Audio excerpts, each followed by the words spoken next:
Agora me fala uma coisa, você disse que seu pai era médico e sua mãe da área de saúde, então teoricamente ali, né, você estava super bem. Mas você falou que teve um aspecto emocional aí que pegou os dois. Você tinha quantos anos na época? 13. Ah, Que é pequenininha ainda. uma idade, inclusive, que Suscetível. também tem muito relato, muito registro de início, assim, quando o diabetes chega nesse início da adolescência, tem uma fase de negação difícil que gera também depois um transtorno alimentar lá na frente. Assim, tem vários estudos que mostram que o início da adolescência é uma fase que requer um olhar atencioso, diferente de uma criança, que foi diagnosticada criança, e entra na fase de adolescência, porque ela já teve toda essa adaptação anterior, até com mais ajuda, mais suporte dos pais, do que um pré-adolescente, adolescente que recebe o diagnóstico nessa fase. Não é regra, mas tem estudos que mostram isso, né? Entendi. E você falou que chegou uma questão emocional. Os seus pais não ficaram bem? Ou foi você, ou foi todo mundo? Como é que foi isso até o desenrolar desse transtorno? Foi todo mundo, né? E assim, a gente, Você é filha naquela única? época. Não, eu tenho mais 3 irmãos. Pessoal, E família grande. na época tinha mais 2, né? E os meus pais, eles realmente, assim, olharam para isso de uma forma muito técnica. Não, a gente tem as ferramentas, porque felizmente a gente tinha acesso ao tratamento, às fitas, às insulinas. Então é só aplicar. E meu pai é engenheiro, né? Então 1 mais 1 são 2 e é só você manter. Ele chegou a essa belíssima conclusão. É só você sempre manter a glicemia da Fabiana normal, que ela não tem diabetes. Então ele também estava em negação, né? Manter a glicemia Eu sempre ia, normal.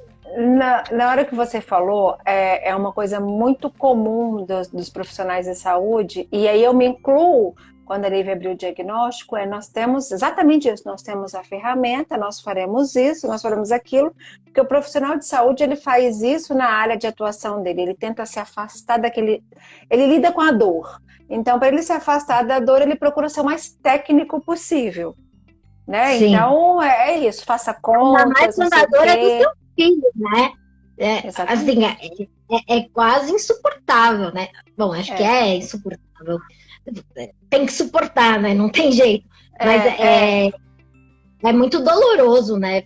Muitas mães, e eu não sou mãe, mas eu entendo que falam, eu preferiria que fosse comigo, porque já tem outras situações na minha vida que eu também falo, quando atinge alguém que a gente ama muito, né? Então, realmente, eu acho que teve esse distanciamento emocional deles mesmos em relação aos próprios sentimentos, e aí também não teve essa orientação das pessoas que já conviviam com isso. Aliás, eu tinha 13 anos, eu fui conhecer alguém que tinha diabetes quando eu tinha 26. Então, nessa fase, eu me sentia um ET, né? Assim, eu me sentia super fora, assim, não tinha referência. A única referência era meu avô e minha avó, que eram idosos e tinham diabetes tipo 2. Então, você não se encaixa naquilo, você fala, nossa, mas por que comigo? E, enfim. Então eu meio que coloquei aquilo de escanteio na minha vida e fui viver minha vida como se nada tivesse acontecido. E minha mãe ficava muito preocupada, pegava meu glicosímetro escondido, ia ver as medições, aí ela não achava as medições, ela achava que eu tinha deletado, porque nem passava pela cabeça dela que eu não tinha feito. Mas na verdade eu não tinha nem medido. Porque naquela época era muito difícil para mim ver aqueles números e não saber o que fazer com eles, que é o que você ensina para as pessoas, né? Isso é um número, então isso requer uma ação, requer que você, né, reveja o que aconteceu e possa ter tentativa e erro, diabetes. Mas na minha experiência era um fracasso, porque eu me sentia totalmente desesperançosa.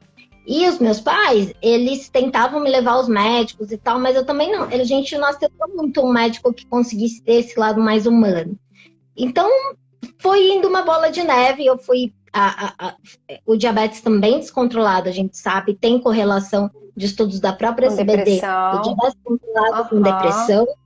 Inclusive, tem um aham. estudo muito legal que mostra que quando as pessoas com esses sintomas depressivos, elas conseguem baixar a hemoglobina glicada, e controlar o diabetes, os sintomas depressivos desaparecem. Porque é muito parecido, gente. Quem aqui já teve hiper sabe que fica sem energia, fica cansado, fica sem motivação, sem ânimo.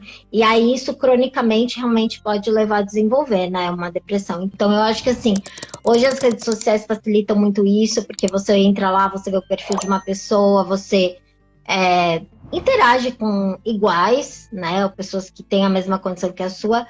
Mas naquela época não era assim. E para mim, realmente, foi um ponto de virada quando eu conheci essa pessoa que, assim como eu tinha diabetes, porque eu percebi que não era só comigo, não era só eu, que eu não estava fazendo tudo errado, porque também, infelizmente, existe uma linguagem na área da saúde que é muito, assim, técnica e muito 880, né? Então, assim, você é não aderente ao tratamento, você é não... Tem isso e tem o seguinte, eu não consigo te ajudar, então a culpa não é minha, a culpa é sua, né? Então tem muitas coisas envolvidas aí também, Fabi. Uhum. Esses profissionais, muitas vezes também, foram criados, vêm de uma criação e vêm de uma formação médica muito punitiva, muito de ameaçar, né? E além disso, tem aquela questão assim, você não consegue, então... Não é aquela coisa assim, o que eu posso fazer? Exatamente. Sendo que não tem culpa, né? Tem um trabalho em equipe. Exato, e tem uma parceria. Uma parceria. E tem uma situação que é complexa, que é o diabetes. Não é, assim, né, uma tarefa tão fácil, mas que os dois lados têm que estar de mãos dadas para alcançar aqueles objetivos